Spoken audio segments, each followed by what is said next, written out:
কিন্তু যদি এই আলোচনা শোনার পরেও যদি অনুতপ্ত না হয়, যে কি বলে বলুক, আমার তার কথা শোনার প্রয়োজন নাই, ইমাম কি বলে বলুক, খতিব সাহেব কি বলে বলুক, আমার তার কথা শোনার প্রয়োজন নাই, তাহলে এরাই হচ্ছে জাহান্নামী মানুষ। আর যদি এখান থেকে তাওবা করে উঠতে পারেন যে সম্পদ আত্মসাৎ করছি তো কি হয়েছে, আমি এই মুহূর্তে এখান থেকে প্রতিজ্ঞা করলাম, আল্লাহ আমাকে তুমি তাওফিক দাও, আমি যেন অতি দ্রুত আমার বোনের সম্পদ তাদেরকে ফিরিয়ে দিতে পারি। কিন্তু অনেক মানুষ যাদের মধ্যে শুকুর বসবাস করছে, যেই মানুষগুলোর মধ্যে শুকুরের হাড় পরিপূর্ণ হয়ে গেছে, শুকুরের গন্ধ দুর্গন্ধ ছড়াচ্ছে, এরা কিন্তু কখনো তাওবা করবে না, এরা কিন্তু কখনো বোনের সম্পদ, বোনের ন্যায্য অধিকার তাকে ফিরিয়ে দিবে না।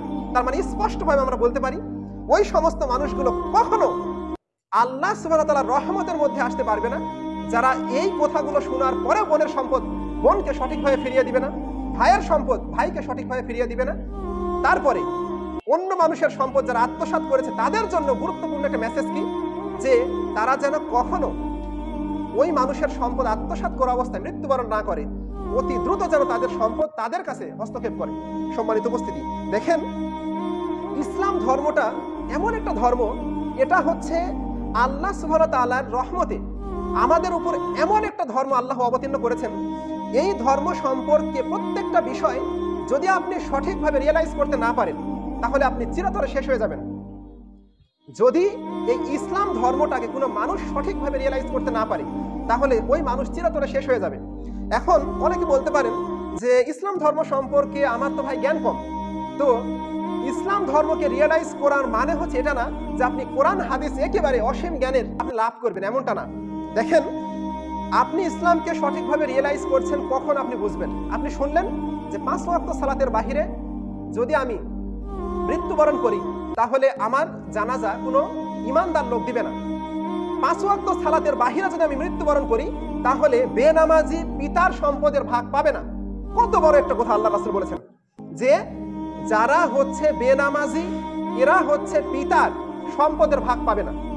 যদি সমাজটা এমন হতো যে বেনামাজের সাথে মেয়ে বিয়ে দিয়ে যেত না, তাহলে কতই না ভালো হতো। তো আমি আপনাকে স্পষ্ট করে বলছি যে এই মানুষগুলো এগুলো বিশ্বাস করবে এবং এই কথাগুলো পরিপূর্ণভাবে মেনে চলবে, এই মানুষগুলোর জন্যই পরকালটা হবে একটা সুন্দর সুখময় অনন্তকালের জীবন সে লাভ করবে, আল্লাহ তাকে দিবেন। আর যেই মানুষগুলো এইগুলো কথা শোনার পরেও তার ওই চাল চলনের ওপর অটট থাকবে, তার ওই বিবেকহীন মনুষ্যত্বের উপর যাই অটট থেকে মৃত্যুবরণ করবে, তাহলে এই মানুষটা কখনো আল্লাহ জান্নাতে যাবে না। দেখেন সম্পদ ছিন্ন করে নেয়ার কারণে, সম্পদ নিজে আত্মসাৎ করার কারণে মানুষের প্রতি জুলুম হয়। আর জুলুম সম্পর্কে আল্লাহ রাসূল স্পষ্ট করে বলেছেন, জুলমু জুলুমাতুন ইয়াউমাল কিয়ামাত, জুলুম অত্যাচারটা বিচার দিবসের দিন বান্দার জন্য অন্ধকার হবে। তার মানে আপনি যদি জুলুম করেন, সিম্পল একটা জুলুম, আপনাকে উদাহরণ দিয়ে এই জুলুমের অপশনটা শেষ করব, পয়েন্টটা শেষ করব, সেটা হচ্ছে কোনো একটা মানুষ সরকারি চাকরি করে, অর্থাৎ ধরেন ওই মানুষটা সচিবালয়ে চাকরি করে। তো সচিবালয়ে চাকরি করা অবস্থায় ওই মানুষ কখনো 1 টাকা ঘুষ খায়নি, ধরেন সে সচিব। তো এই সচিবটা কখনো 1 টাকা ঘুষ খায়নি, কোনো মানুষের ওপর জুলুম করেনি, কোনো মানুষের সাথে অত্যাচার করেনি। এখন কোনো একটা মানুষ বলে দিয়েছে যে ওই সচিবটা ঘুষখোর। তো এই যে একটা মানুষ না জেনে ওই মানুষটাকে একটা অপবাদ দিল, এখন যদি শুধু ওই মানুষটাকে এই মিথ্যা অপবাদ, এই ঘুষখোর বলার কারণে এই লোকটা যদি 100 কোটি বার হজ করে, এরপরেও এই লোকটার জন্য জান্নাত হবে না। জুলুম হচ্ছে এটা। জুলুমের ভয়াবহতা যে এত, এটা যদি জালেম বুঝতো তাহলে সে জুলুম করতো না। আবার লক্ষ্য করেন, যদি কোনো সচিব তার চাকরি থাকা অবস্থায় কোনো মানুষ যদি একবার তার দাঁতের ফাঁক দিয়ে বের করে যে এই সচিবটা হচ্ছে ঘুষখোর, যদি কোনো মানুষ এতটুকু বলে, আর এতটুকু বলে যদি ওই সচিবের কাছ থেকে সে ক্ষমা নিতে না পারে, এরপরে যদি ওই মানুষটা 100 কোটি বার হজ করে, তো এই মানুষটার জন্য জান্নাত হবে না। আমার কথা বোঝা যাচ্ছে? তো আমি বলতে যাচ্ছি যে এই ভুল থেকে, এই জুলুম থেকে প্রত্যেকটা মানুষকে বের হয়ে আসতে হবে। জুলুম এমন সাথে জড়িত, আল্লাহ বলেছেন যে জুলুম যেমন আমি আল্লাহ সুবহানাহু ওয়া তাআলা আমার উপর হারাম করেছি, তেমনি আমি ইবনে আদম ইন্নী হারামতু যুলমা আলাইয়া, সমস্ত আদম সন্তানদের উপর আমি আল্লাহ সুবহানাহু ওয়া তাআলা জুলুম অত্যাচারকে হারাম করছি।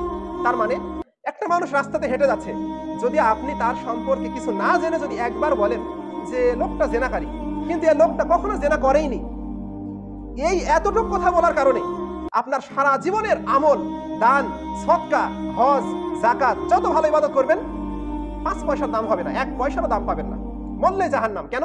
এই যে ওই মানুষের উপরে কথা দিয়ে জুলুম করার কারণে।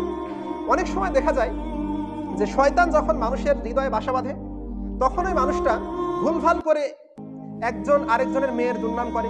অনেক সময় অনেক মানুষ অপর মানুষের দুর্নাম করে, কিন্তু তল দিয়ে তার সাথে সম্পর্ক রক্ষা করার চেষ্টা করে। আর মানুষ সমাজ যখন যায়, তখন ওই মানুষটার, ওই ভালো মানুষটার দুর্নাম করে। তো এই যে দুর্নাম করার পরে সেই মানুষটা যদি ক্ষমা নেওয়ার আগে যদি মৌত হয়ে যায়, তো এই মানুষটা যদি এই পৃথিবী পরিমাণ সম্পদ আল্লাহর ঘরে দান করেও যায়, তো এই মানুষটার জন্য জান্নাত হবে না। আল্লাহু আকবার। এটাই হচ্ছে জুলুমের ভয়াবহতা। মানে জুলুম আপনি যার প্রতি করবেন, আপনি যে কোনো মূল্যে, আপনি যদি জজ, ম্যাজিস্ট্রেট, ব্যারিস্টার না, আপনি যদি সারা বিশ্বের একমাত্র শাসক হন, এরপরও আপনাকে ক্ষমা নিতে হবে। যদি ক্ষমা না নিতে পারেন, তো আপনি দুনিয়াতে ধ্বংস হবেন, মৃত্যুর পরে সরাসরি জাহান্নামের মধ্যে প্রবেশ করবেন। সম্মানিত উপস্থিতি, এই কারণে বলা হচ্ছে যে কোনো মানুষ যেন অপর কোনো মানুষের সাথে জুলুম, অত্যাচার, নির্লজ্জতা, বেহায়াপনা না করে এবং কোনো মানুষের চালচলন, আচার, ব্যবহার দিয়ে কারো সাথে যেন জুলুম না করে। দেখেন, অনেক সময় পিতামাতাও সন্তানদের প্রতি জুলুম করে। আমিও শুনছি যে অনেক সময় পিতা বলে, মাতা বলে যে আমরা সন্তানকে যতই গালাগালি করে, অভিশাপ দিই, আমাদের জুলুম এটা হবে না। কেন? আমাদের জুলুম এই কারণে হবে না যে আমরা পিতামাতা, আমরা সন্তানকে বোকাবকি করতেও পারি এবং তাদেরকে কিছু সম্পদ থেকে বঞ্চিত করতে পারি। আস্তাগফিরুল্লাহ। কিন্তু আল্লাহ সুবহানাহু ওয়া তাআলা এমনটা বলেননি। যদি কোনো পিতা 3টা পুত্রের মধ্যে একজনকে যদি সম্পদ একটু বেশি দেয়, আরেকজনকে যদি একটু কম দেয়, তো এই পিতা কখনো জান্নাতে যাবে? এটা কল্পনাতে, একেবারে কল্পনাতীত। এই পিতা কখনো জান্নাতে যেতে পারবে না। তার মানে এখন বুঝতে পারলেন যে 3টা সন্তান থাকলে মহব্বত কম বেশি হইতে পারে। মহব্বত আল্লাহ প্রদত্ত বিষয়, মহব্বত আল্লাহ প্রদত্ত বিষয়। আপনার মহব্বত কম বেশি হইতে পারে, কিন্তু যদি বিন্দু পরিমাণ সম্পদ কম বেশি করে ফেলেন, তাহলে এই পিতাই হচ্ছে জাহান্নামী। এই পিতা মাতা কখনো জান্নাতে যাবে না যদি এমন করে থাকে। তার মানে যে যতটুকু সম্পদের অংশ পাবে তাকে ততটুকুই দিতে হবে। তো এতদিন দেননি, তো এখন থেকে প্রতিজ্ঞা করেন খুবই দ্রুত দিয়ে দিবেন, তাছাড়া বাঁচতে পারবেন না। আর যারা সম্পদ আত্মসাৎ করে, আপনি লক্ষ্য রাখবেন, এদের জীবনের মধ্যে আল্লাহ সুবহানাহু ওয়া তাআলা সুখ শান্তি সবকে বিলুপ্ত করে দেন, উঠিয়ে দেন। তাদের মধ্যে অশান্তি এবং তাদের মধ্যে রোগ ব্যাধি সমস্ত কিছু চাপিয়ে দেন। তাদের মধ্যে যারা মানুষের সাথে জুলুম করবে, যারা মানুষের ধন সম্পদ নিজে ভক্ষণ করবে, যারা মানুষের উপর জুলুম করবে, অত্যাচার করবে, নির্যাতন করবে, এমনকি একটা সময় দেখা যাচ্ছে হয় তারা জীবিত থাকতে সমস্ত ধন সম্পদ কি শেষ হয়ে যায়, অথবা তার সন্তানের জন্য যতটুকু রেখে যায়, এই সন্তানগুলোর অবস্থা এমন দুর্দশা অবস্থায় আল্লাহ রাব্বুল আলামিন নিয়ে যান। একটা সময় ওই সন্তানগুলোকে ভিক্ষে করে করে খাইতে খাইতে খাইতে জীবনটা অতিবাহিত করতে হয়, মানুষের কাছে চেয়ে চিনতে খাইতে হয়। তার মানে যে সন্তানের জন্য আপনি অ্যাডভান্স মহব্বত তাকে গিফট করতে চাইবেন, তাকে দিতে চাইবেন, এই সন্তানের আপনি পিতামাতা স্পষ্টভাবে ক্ষতি করছেন, স্পষ্টভাবে ক্ষতি করছেন। যাকে বেশি দিবেন তার আপনি ক্ষতি করে যাচ্ছেন। তারপরে এই সন্তানটা ভবিষ্যতে তার সমস্ত সম্পদ কি শেষ হয়ে যাবে, থাকবে না। সম্মানিত উপস্থিতি, এই কারণে বলা হচ্ছে যে কোনো মানুষ যেন কোনো মানুষের উপর জুলুম না করে, অত্যাচার না করে, কারো ধন সম্পদ গায়ের জোরে ক্ষমতা বলে ভক্ষণ না করে।